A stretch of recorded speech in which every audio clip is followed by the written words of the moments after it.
Hello বন্ধুরা, আজকে আমি আর সায়নী সকাল সকাল মায়াপুর থেকে বেরিয়ে পড়ি কলকাতা যাওয়ার জন্য। কারণ আমার কিছু ফটোগ্রাফির অ্যাক্সেসরিজ কেনার ছিল।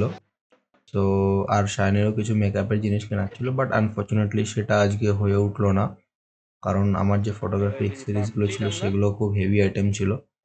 আর যেহেতু ফটোগ্রাফি স্টোরটা একটু লেটে খোলে মার্কেটটা, যার জন্য আমরা ফার্স্টে চলে যাই জুডিওতে। তো জুডিওতে গিয়ে কিছু কেনাকাটা করে নিই।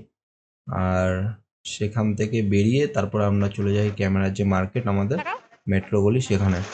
সো আমি মেনলি কেনাকাটা করি র্যাশনাল ফটোগ্রাফিক স্টোর থেকে আর প্রফেশনাল ফটোগ্রাফিক্স থেকে। সো তোমরা যারা যারা এই স্টোরটা চেনো না আমি বলে দিই, এখানে খুবই রিজনেবল প্রাইসে ভালো ব্র্যান্ডেড যে গিয়ার্সগুলো হয় সেগুলো পাওয়া যায়। আর এরা দাম বেশি নেয় না। অনলাইনে তোমরা 20% দাম বেশি পাবে, বাট এদের